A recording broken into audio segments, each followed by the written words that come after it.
Hello, and welcome to the Engaged Jane Studies podcast. I am your host for today, Jonathan Dickstein. I am professor at Arihanta Institute and the lead organizer of the Vegan Studies Initiative. I have the privilege of interviewing Renan Larue today as a guest on the podcast. Renan Larue is a professor at the University of California, Santa Barbara, and also a French literary scholar and historian of vegetarianism. He is the author of 6 books on animal rights, vegetarianism, or veganism, and has published numerous articles and contributed to edited volumes as well. We'll get more into that on the podcast, but I'm extremely excited to have Professor Larue here. So, Renan, thanks for coming. Oh, thank you, Jonathan. Thank you for having me. So instead of going into kind of the more academic aspects of your biography, right away, I'm actually most curious, as with many guests who I interview, about animal studies or vegan studies, especially those working in either academia or policy, is how they got there.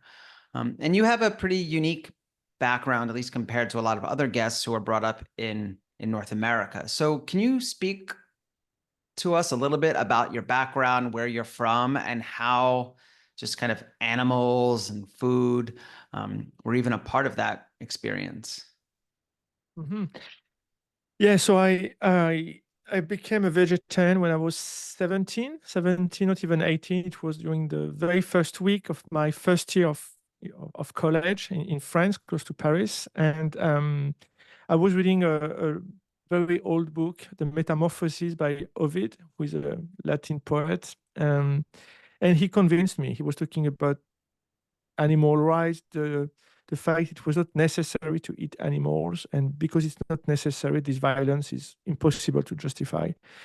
I've never thought about that before, so it was really like an epiphany for me when I was again not even 18, and it was at the end of the 20th century, and there was no internet back then. There was not many books. I mean, practically, yeah, no books about those questions: vegetarianism, animal rights, a couple of things, of course, but barely nothing. And I really became interested in the topic, even though I couldn't read too much. I was influenced by this guy Ovid, who died 2,000 years ago. But beside that, I didn't become a vegetarian because it was cool or trendy or anything. I was the only vegetarian I knew. And a few years later, at the end of the bachelor's degree, I learned that I could do a master's degree and then a PhD on the topic of my choice. And I thought, oh, there is nothing about animal rights, about the history of animal rights, about all the debates surrounding animal rights, vegetarianism, veganism, and things like that. So I thought it would be interesting to, for the movement to help animals, to write books, to be like an intellectual in the field of animal rights. So that's how it started. So I started to do my master's degree, my thesis on the history of vegetarianism in the West, in Antiquity. That was how it started. So I talked about Ovid, obviously, and all the people who influenced him. And then the PhD had to focus on French literature. So I picked the 18th century because there were a lot of fascinating debates around digestion, vegetarianism, plant-based diets, animal rights, our psychology, pity, compassion, charity, these kind of things. And a lot of super famous authors like Voltaire, Jean-Jacques Rousseau, Maupertuis, Bernardin Saint-Pierre, Marquis de Sade, many others, like very, very important thinkers and writers from then really wrote not books, but at least some chapters or novels about animal rights and the necessity not to hurt animals. So so that was the PhD in French literature. So I used my background in philosophy, history, and literature, and I knew that animal studies, animal rights, critical animal right? So things like that. These questions were much more fashionable in the US or in England, in Canada than it was in France. So I had this tendency very early on to, to read books in English, or I was interested to, maybe start my career in the US or in Canada. At the end of the PhD, I tried to apply to a school, a university in France. And when I talked about my topic, animal rights, vegetarianism, people laughed in the committee. Mhm. So it was pretty obvious that it would be very difficult for me to find a position in France. And a few months later, I applied for a grant in Canada, a postdoc grant. So I got the grant and I started to publish my books. And I was like, let's say, I had one foot in North America and one foot in France. One Mhm. foot in France because I was publishing most of my work in French, and one foot in North America because I was a postdoc and then an assistant professor at UC Santa Barbara. So I want to interject for a moment. And maybe we can go back to go forward because you began, and maybe it was how I framed the question. You began at 17. You said I became vegetarian at 17 from Hmm. Ovid. Yeah. So I'm very curious at what life was for you before 17. And what I mean by that is, as much as you want to share, just kind of, it's not really some, I don't need family drama, but more so just, growing up, what kind of environment did you live in around animals, Hmm. around food? When I reflect on my upbringing, I really, I do think I grew up in that classic environment of animal lovers who go to the petting zoo and love the animals they see there and Hmm. then go and eat them an hour later somewhere else. So I'm just curious because you come from a different country, a different cultural context, a different history, just kind of what your upbringing was like. And pre-Ovid, what was the kind of environment Hmm. you were brought up in? Yeah, so I come from the, let's say, French middle class. We lived in a small apartment in the suburbs of Paris, but on my mother's side, my family on my mother's side lived in Brittany, which is more like the countryside. So I was living, in a surrounded by buildings and concrete. So I didn't see many animals there. But in vacation during the summer, I would see more animals. That's one thing. My my my sister and I wanted to have a dog, so we had a dog and we loved him, obviously. But I didn't really make the connection. I remember once when I was maybe 8 or 9, I told my mother we were eating, it was ham or sausages or something like that. I said, oh, but animals, we are eating animals and it's not good or it's weird. And my mother said, okay, but you love sausages and ham and it comes from a pig and you love that food, right? I said, oh, yeah, that's right. She had a point. Let's say it was my real first question, I think. I met very briefly the sister of a friend. She was a vegetarian, and I said I would never give up meat. It's too health. It's too good. I would never stop that. So I was 16, and then 1 year later, I Mm, became a vegetarian. Yeah, I didn't think about that. It was not like a progressive realization. It was again an epiphany. It took me like mm, 10 seconds. I was reading this old Latin writer. Um, and he was right, and it was so simple, so compelling. It's so beautifully written. He's so eloquent, so it helps, obviously. And I remember it was maybe like a Friday night or something like that, and I was in my bedroom. I was reading this passage of the Metamorphosis, and I finished the little chapter about vegetarianism, and I went to the kitchen, and my mother was cooking for us, and I said, "Oh, I'm not going to eat ham tonight." She was cooking ham. I'm not going to eat animals anymore. Okay, and she said, "Okay, so are you going to eat fish?" And I said, "Well, I guess there are animals too, so no, I'm not going to eat fish." Anymore. The same. I said, okay, so it means that you are a vegetarian, right? I said, okay, I don't know this word, But if it means not eating animals, yes, I guess I am a vegetarian. So it says a lot. Like, it was at the end of the 20th century. So I was a kid in college and I've never heard of the word vegetarian. So it means that, this word was not, the concept wasn't even well known. It's crazy. And a few years later, 4 years later, when I was working on my um, thesis, my master's degree thesis in literature, I asked a professor to supervise my work, and she said, "Oh, I'm happy to work with you, but what do you mean by vegetarianism? What is that? What does that mean?" So that this concept was totally unknown by by French people, even people who were supposed to be, professor at La Sorbonne, like super, well-read people. It was not a part of the conversation at all. So but it was different, I guess, in England or in Canada, in Australia, in Germany, in the US, in the 70s, 80s, 90s. So France was really like behind the Anglophone world, I would say.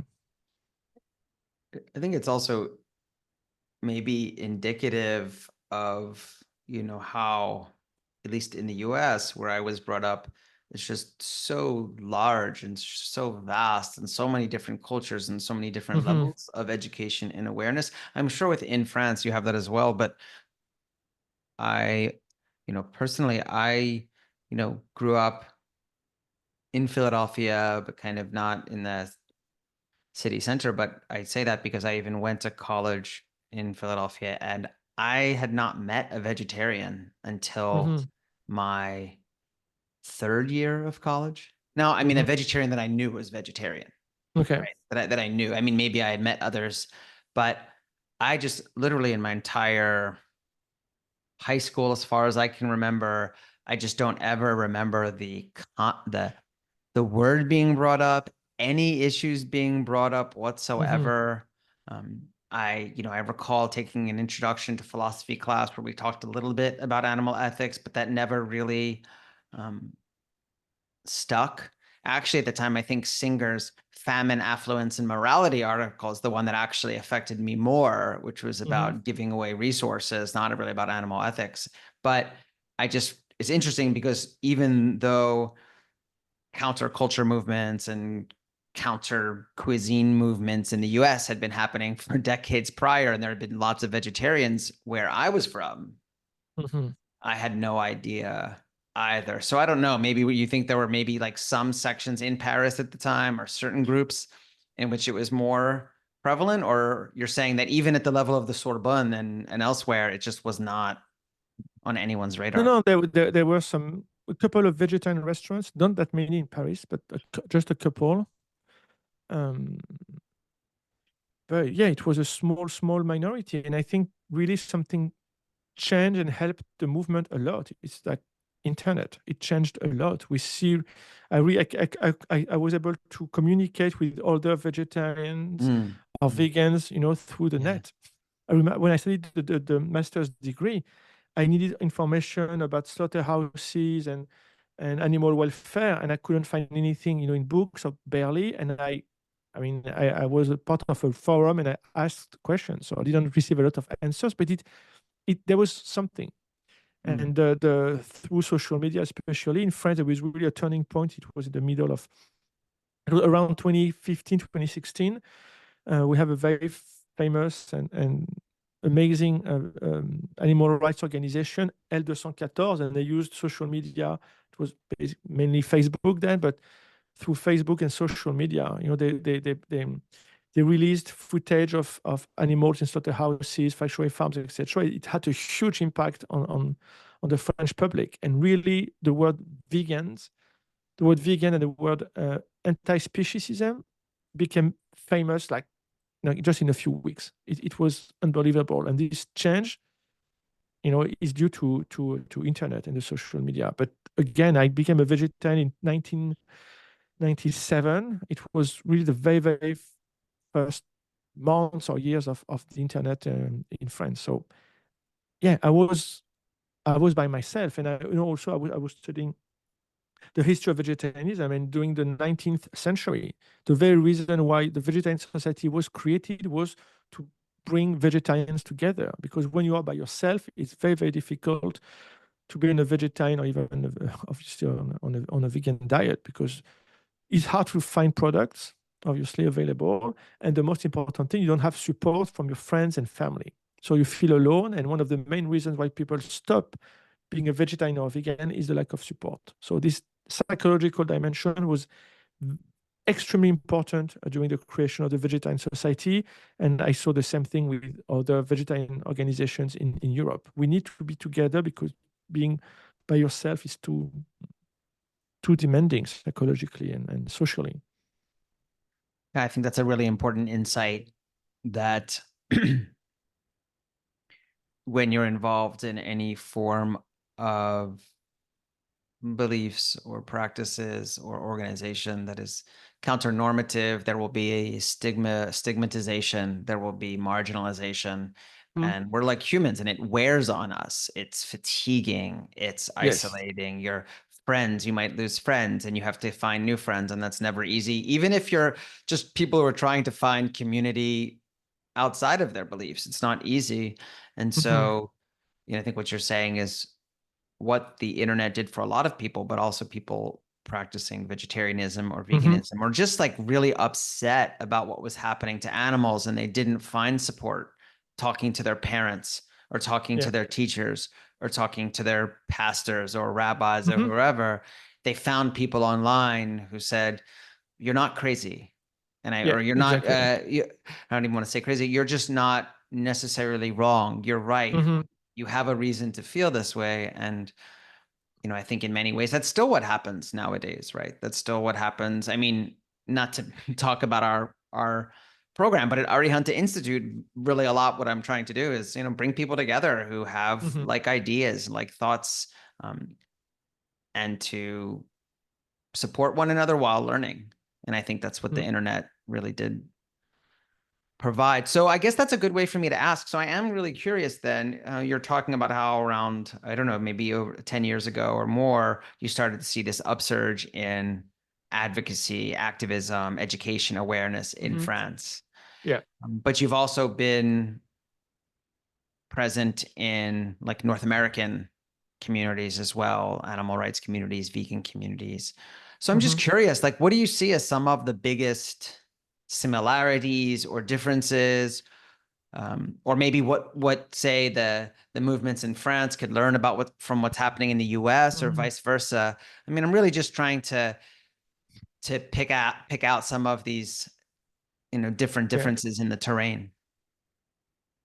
Good question. So I think individually there are many similarities. I think the vegetarians and vegans here are not very different from the vegetarians and vegans in France. The same sensitivity, the same desire to change things,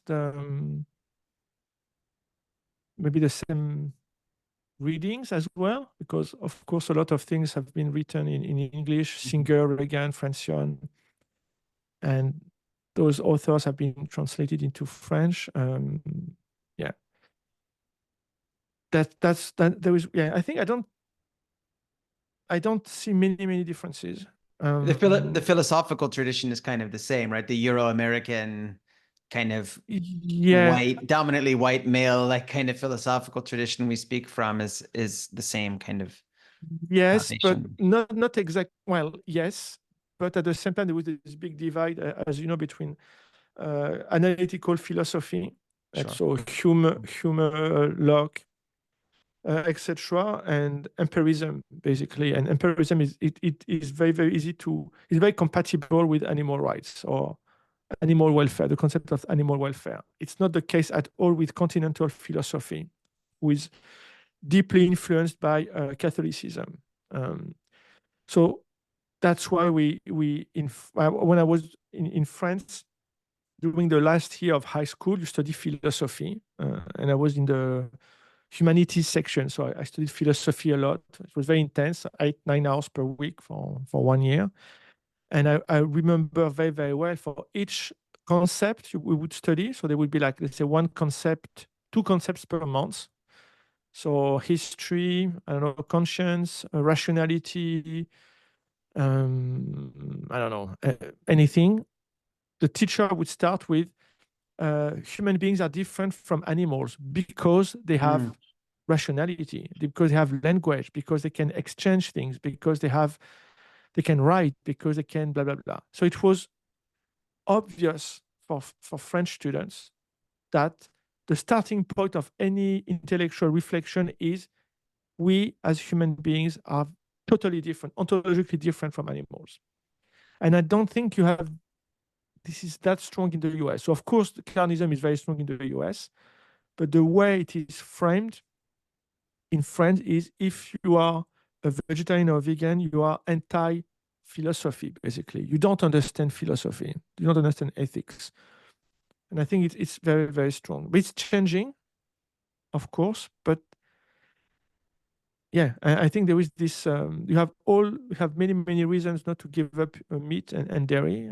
Socially, it's convenient, it's cheap, commercials every day on TV, blah, blah, blah. But in French, we have that plus the philosophical background. But it's funny because we have we also have very strong vegetarian traditions, during the 18th century, especially 19th century. But we have our heroes like Voltaire, Rousseau, the people who really created the French mindset or the French politics, the French philosophy, who were themselves vegetarians or super close to be vegetarian. So it's very strange, but the winners write history all the time. So carnists won. So even if Voltaire, Rousseau, Maupertuis, etc., were vegetarian or close to being vegetarian, we forgot what they said. And by, just to be sure for anyone listening, by carnists, you're kind of referring to Melanie Joy's idea of just the kind of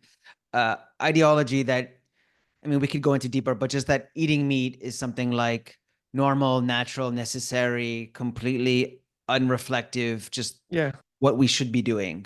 And it's actually not even worthy of criticism. Yeah, it's an invisible and dominant belief system. But I use her definition to describe what's going on now. So she's very, very right. Her idea is genius to describe the phenomena, because behind vegetarianism and veganism, you have an ideology. But behind eating animals, well, there is also an ideology. And she was the very first one to really insist on that. So we don't, the consumption of animal products is not the default option. There are reasons to do that. There is a worldview. And she named this worldview carnism, just like feminists would call the dominance of men a patriarchy. And that was a starting point of the conversation. And I used it in a very different way because I studied the history of the movement. And in Antiquity, during the Middle Ages, the suffering of animals was not invisible. It was very, very visible. So her concept is great. It works very well for, let's say, urban areas in the West today. It doesn't work with many places in the world. It doesn't work with what happened in the past, including in Europe. So yeah, for me, carnism is like the opposite of veganism. And carnists are people who justify or even promote the consumption of animals or the exploitation of animals. Okay, so I definitely want to come back to that, because it's interesting what you said, how on the one hand, you found that, at least in your experience, the presentation of philosophy is always posited from the human exceptionalist starting point, right? The humans are different. We're already in a different category. And for so many reasons, it's almost foolish to have to try to explain it. It's assumed. And this is kind of a little bit of I would say, as a scholar of South Asia and some Indian philosophy, it's kind of a little bit of the cliche too, right? That from in the West, you have this kind of philosophy, which largely owes to a kind of Abrahamic religious heritage that philosophy then, right, inherits, but then packages as if it's not employing the same kind of logics, but is employing pure rationality. And then there's the assumption that then you have to go to somewhere like India or elsewhere, and you find a different philosophy that is not so anthropocentric, that is much more concerned with an ecological ethic. And I often say that what tends to happen is you're also making a cliche out of South Asian philosophy and history as well, because there are certainly forms of human exceptionalism there. There's also so many texts that talk about how humans are fundamentally different. They might not be the rational animal, but they might be, say, the religious animal in India, or and you find this I think in Western texts as well. But what I wanted to add was what's often left out of the conversation, and you started to talk about it, and this is really the content of your the talk you're going to give in our series and for your class, is that might be present, but it's not as if antiquity lacks individuals who were challenging anthropocentrism or challenging carnism, if we're going to use that term retroactively. And so you're saying people like Voltaire, Rousseau, and others, and even like centuries before them, were also saying these things. So I guess I actually want to come back to something about France a little later on if we can get there. But I guess, I would like you to talk a little bit about this. Like, how do you see this juggling between a very anthropocentric history, but also one that is challenging anthropocentrism? No, of course, the West is very anthropocentric. Of course, we shouldn't romanticize East, India or Buddhism, Jainism, Hinduism, and people in India in general. But there is still this very, very anthropocentric perspective in Europe. So it's based on Christianity. But Christianity is also based on Judaism, number one, even though Judaism is less anthropocentric than Christianity, I believe, number one. And number two, the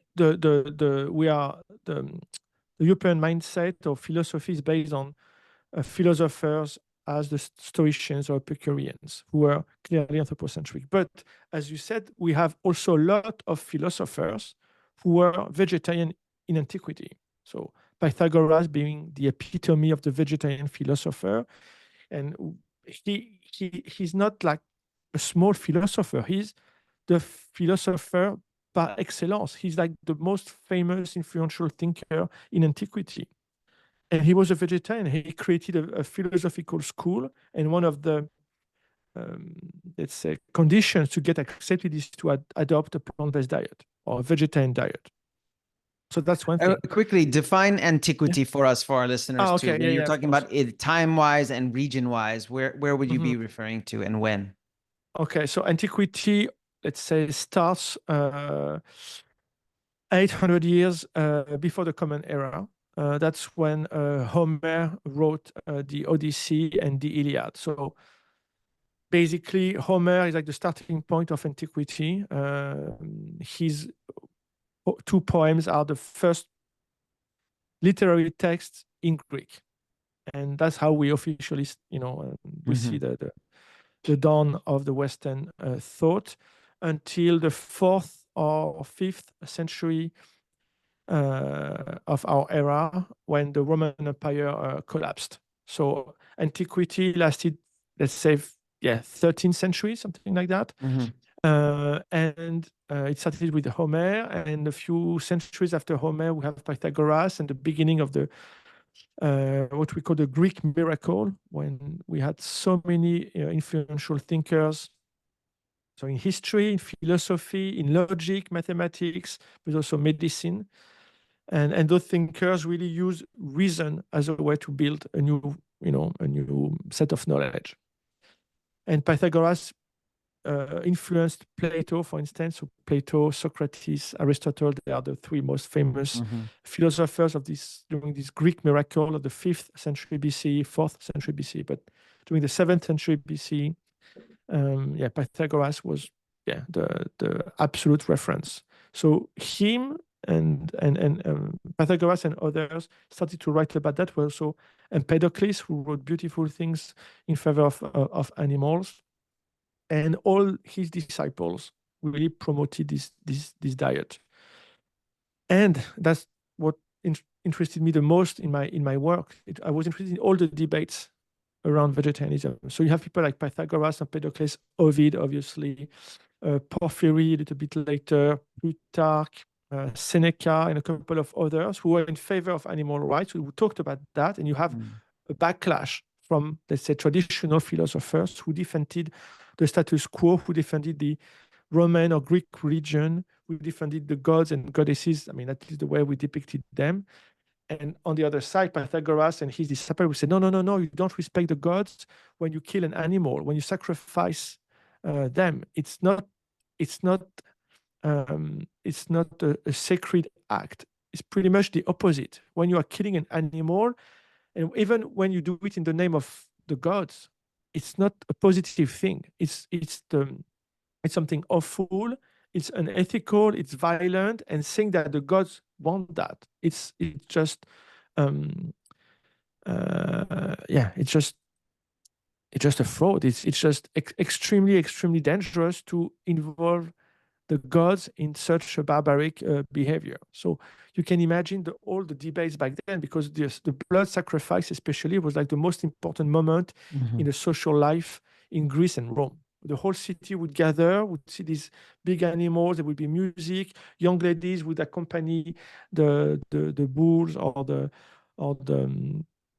pigs, the sheep, etc. They would dance. There would be music, and then we slaughter the animal, and then the flesh is divided equally, for everybody, and everybody is eating. So it's a very important of the social, anthropological, religious life of a city. And you imagine Pythagoreans saying, no, no, no, I don't want to be a part of it. It's awful. It's disgusting. It's not philosophical. It's not even religious at all. So yeah, it's not so different than someone saying, right, in the United States, okay, let's do the Thanksgiving meal, but we cannot have the turkey, right? It's kind of, no, I meant in a very micro level. No, like no, what no, I'm I saying agree. is, I agree what I'm saying is that you're imagining it on this unbelievably vast social political level, and you can only imagine the backlash. And I'm actually trying to give like a very almost trivial example. And anyone in the United States knows, or someone who's a vegetarian, if you try to make your family's meal be vegetarian or vegan, like there's so much animosity towards it. And I don't think it's as purely based in carnism, but it's based in the challenge to the ritual, of course, and the bonding that supposedly happens at this very, very unique event.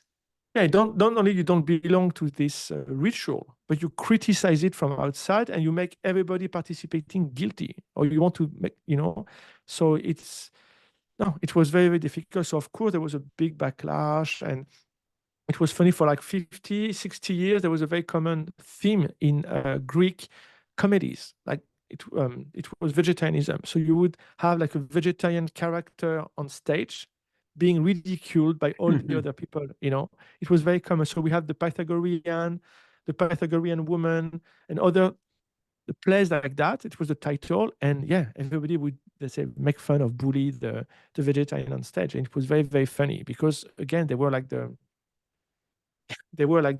boring people, the annoying, grumpy. They don't want to be a part of the fiesta, basically. So well, it's interesting too, because what you have, and I'm sure this will, I mean, for those listening, Professor Larue is going to give a 6-hour course on this kind of general topic. The course is titled Beasts and Beliefs, Animals and the Origins of Vegetarianism in the Ancient West.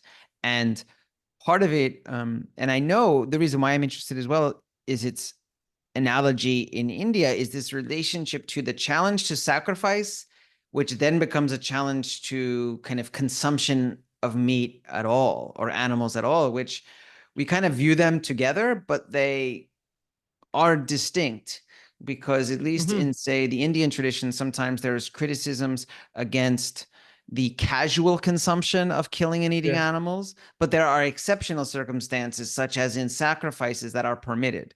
But then on the other hand, there are times in which individuals say that actually, like you described, this often comes from early Buddhists and Jains, is like the criticism of the efficacy of sacrifice at all.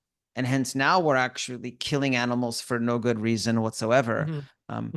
it doesn't appease anybody. It's just this kind of misguided external Yeah. ritual. But then there's also, I guess, what you're going to detail and what you've studied for a long time is what starts as that criticism, then over time starting to also involve a general challenge to the need of eating animals at all. Mhm. So I Yeah, yeah. guess, what do you see as from antiquity, like moving forward? Because in conversations with you, you've said you think this is really important, right? You think it's really important that people nowadays know this. So how do we get from then to now in a way that that you can show is really important for how we proceed into the Mhm. future? Yes, that's when I was studying the Greeks, the Romans, their religion, the blood sacrifices, etc. It became more and more clear that you really have to understand where we come from. Um, the way we see the world today in the West seems obviously normal because that's the conceptual framework, in which it's our mental universe. But this mental universe, I mean, the pillars of this mental universe has a history, and the history could have been different. And you realize that because of the influence of Epicureans, but more specifically Stoicians on the fathers of the church during the first centuries of the church, those people, those philosophy changed everything. And we think it's normal to eat animals. That's the way things are. That's the expression used by Melanie Joy to explain the most spontaneous reaction um, by carnists when they are challenged by vegetarians or vegans. They say, well, that's the way things are. But when you think that's the way things are, you are making a philosophical or metaphysical statement. You are saying that there is a specific order in the universe. You are saying, you are implying at least that we are at the top and at the center of everything, and everything around us has been created for our sake, let's say. So we are not aware of that, but we are doing philosophy of metaphysics without being aware of that. Mm-hmm. And we react this way because we grew up, we evolved in this little bubble that was created by Saint Augustine, Chrysippus, Zeno, and Aristotle, and a couple of others. So you really, for me, you really, when you study those authors, you realize that the mental universe could have been totally different. Mm. And yeah, I'm not a big fan of Foucault, but he has a great point when he says about prisons, about school, about things like that. Those institutions, they seem normal, but they have a history, and the history could have been different. If you really want to challenge them, you need to understand the roots of those things. And that's what I was trying. Well, that was one of the things I was trying to do when I was working on Antiquity. If you really want to dismantle carnism, I think one of the good angles, let's say, is to understand where it comes from. No, I think that's a great point, and it reminds me of a recent chapter in a book from Breeze Harper. I know you know Breeze Mhm. Harper's work, Mhm. who has that Sister Vegan volume. But in one of her chapters, she is referring to another scholar who differentiates, and they're talking about race, Mhm. differentiates, say, someone from who's being a racist to someone who has a racialized consciousness. Mhm. And I found it to be extremely helpful because, and I'm going to try to make this connection to what you said, is that there's a way in which when we use the word, say someone's a racist or a sexist, it's very much like intentional. Like they kind of Mhm. understand what they're doing, they buy Yeah. into it, and they are perpetuating that, and they view it to be actually correct in a almost a semi-reflective way. And the term racialized consciousness means really like you don't even know how racialized your worldview is because you grew up in it. You grew Exactly. up, you started swimming in that water Yeah. and accepted it, like you said, as the way things are. And I think what you're saying is, I don't know what the right word would be, like a anthropocentrized consciousness, or a Hmm. humanized, not in a good way, but a humanized consciousness, the one that accepts Yeah.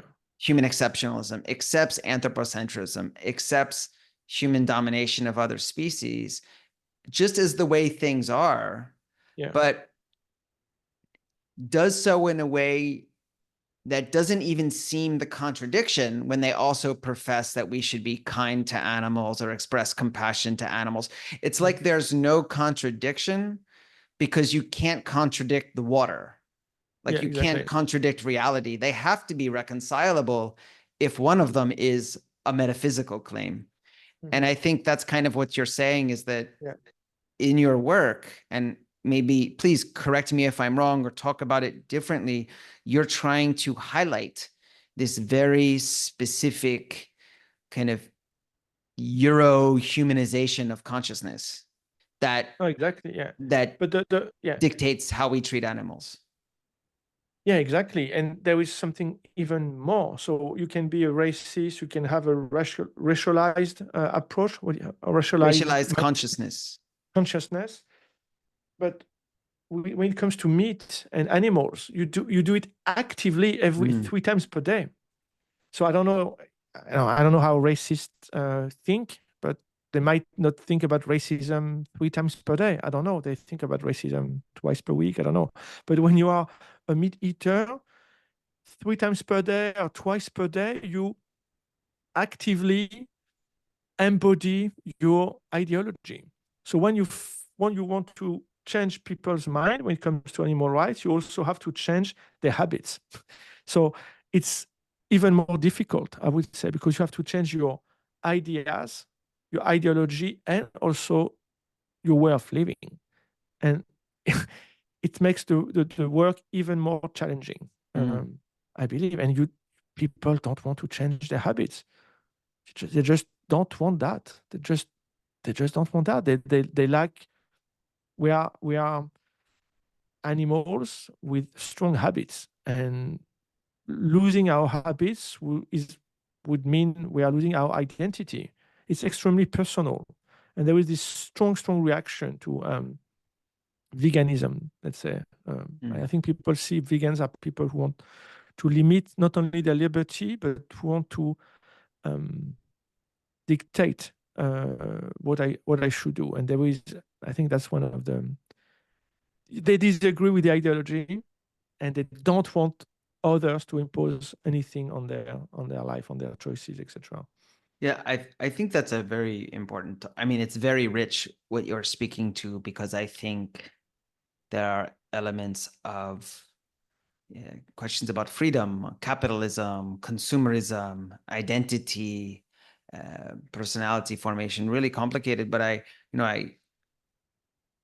when I think when we think about racism in this comparative way, it's very complex, and it's also very, how would I say, volatile. But sometimes Hmm. another analog I look at is how long overlooked, for example, like the disability movement was Hmm.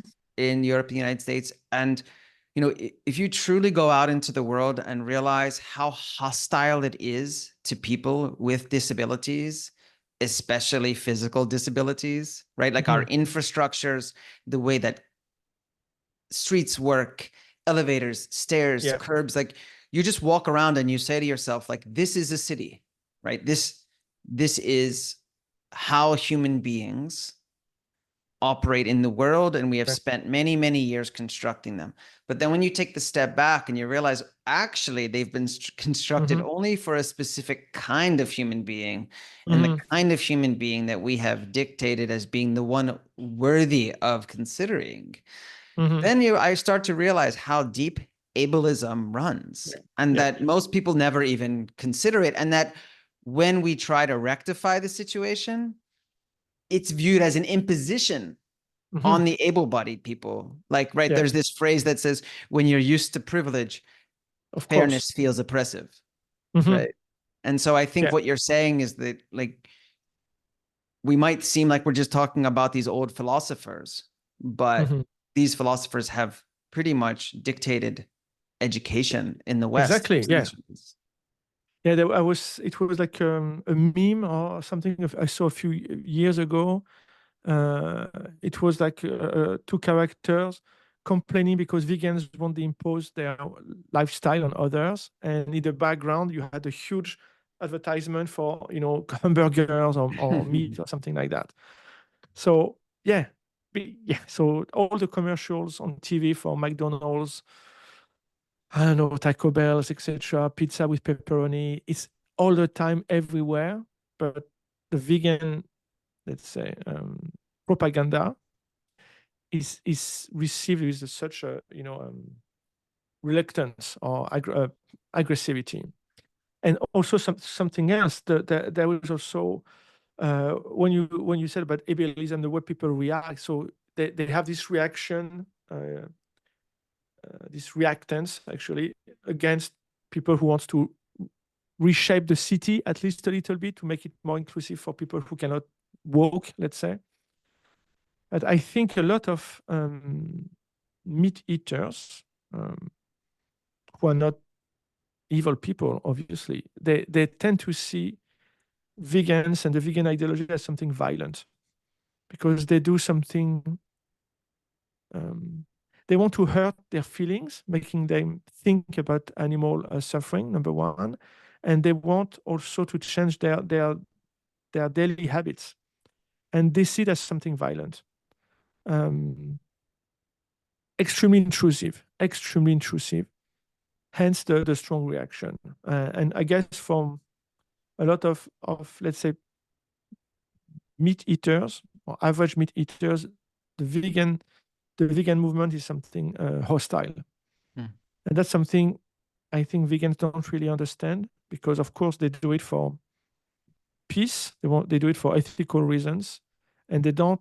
I think they underestimate the negative reaction of a lot of people. So it's Well, I'm teaching a class on food right now, and for the first time, I think what you're saying speaks to a maybe shortcoming in early, right, vegan advocacy was that you just like the taste, or just like you just like because it's cheap or this and that, these very kind of superficial reasons why people eat meat, mhm. right? Just say you like the taste, that's it.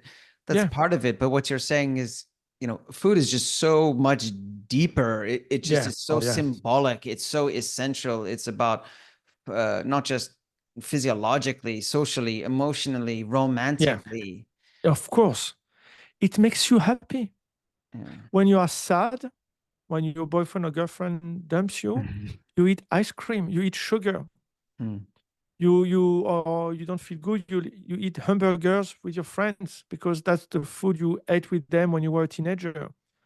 So this emotional attachment to food or to some food at least is so strong. So when you're telling people you cannot eat hamburgers anymore, you shouldn't eat ice cream because it's not ethical, think about the environment, think about animals, it's it's an attack on their emotions and Mm. their deep emotional needs, and it's unbearable.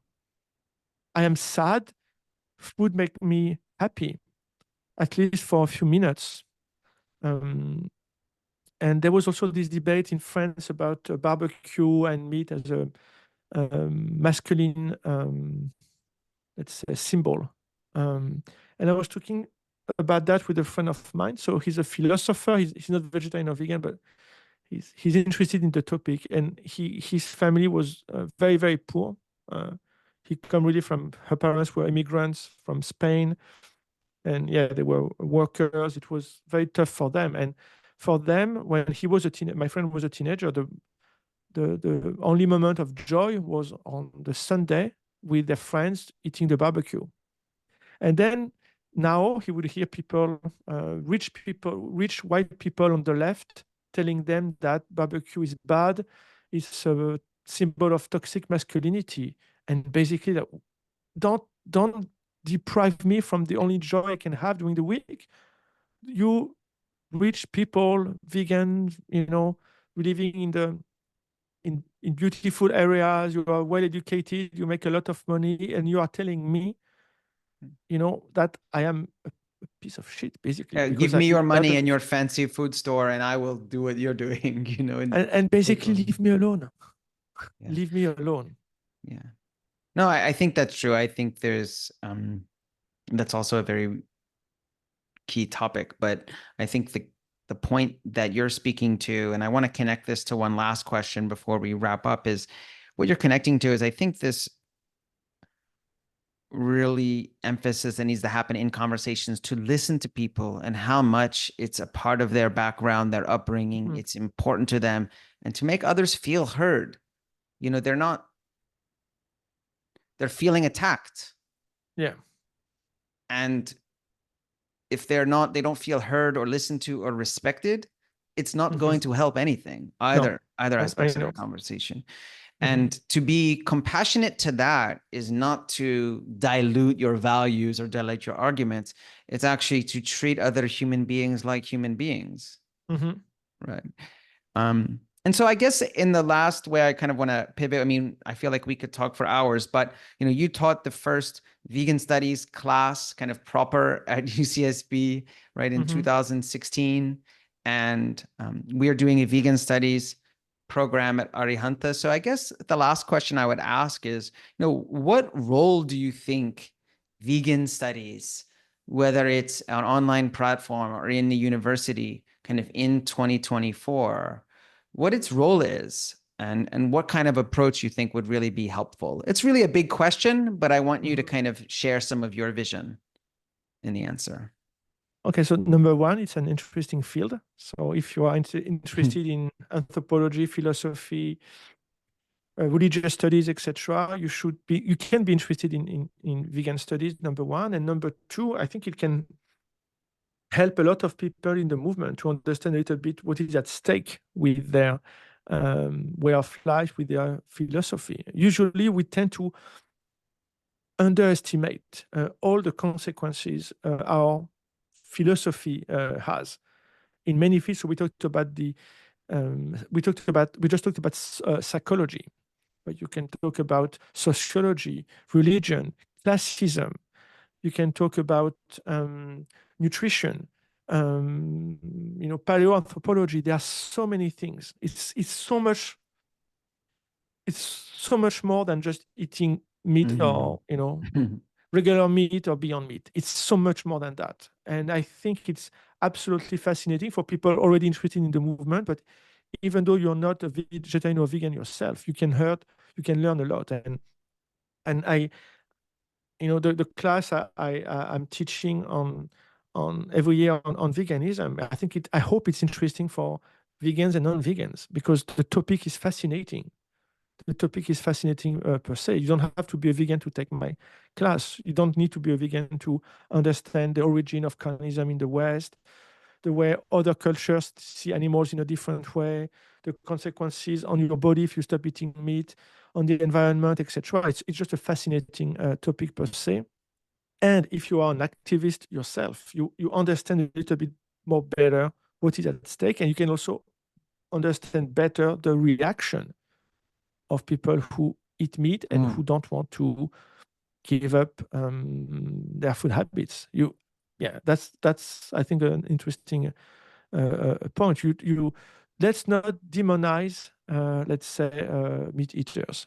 People do what they can. When you tell them about what's going on in slaughterhouses, a lot of them don't feel good. They feel guilty. They don't know what to do. They don't know what to do. You don't know the family background. Very, very often it's very common, like women more than men want to become vegetarian or vegan, but because they have kids, because they have the husband, because they feel the need to comply, to fit in, to help, the other members of the family, they have no choice and they feel guilty. So these things need to be studied, to be understood better, and to be addressed, I think, in a more efficient way. Thank you so much. I couldn't agree more that it's kind of, the title is Vegan Studies, but it's really just like an entry point into a whole host of philosophies, practices, beliefs, controversies that overlap with so many of the other things we're already discussing. I mean, I do this in religious studies all the time. People, you don't have to be interested in religion. Actually, religion is just the kind of area where we're starting to then, okay, now let's talk about history, gender, spirituality, philosophy. Okay, we'll start in religion, but we might be talking about something that doesn't even seem religious per se. So I think that's great. I really hope that folks come to the vegan studies courses at Arihanta, also understanding that this is a place to learn from so many different experts in so many different fields. And on that note, I just want to inform our listeners of your course again. So starting on November 18th, Professor Larue is teaching a 4-week self-study course titled Beasts and Beliefs, Animals and the Origins of Vegetarianism in the Ancient West. I want to emphasize that during the first month of the course, on every Friday, there will be a live Q&A session with Professor Larue. So you have access to kind of real-time Q&A to get clarifications, ask additional questions, and even form community. And then all of the materials are yours indefinitely after the end of the course. It's an online course. They're yours. All the materials, the PDFs, the links, the lectures are yours to watch and review as many times as you like. But with that, on that note, I'd like to just say thank you so much, Renan, for being here. It's always a pleasure. I'm sure we could go even further. I had other questions we didn't even get to, but this was a wonderful session with you. Thank you so much. Thank you, Nathan. Thank you so much. Bye-bye. All right. See you all next time on the Engaged Jain Studies podcast.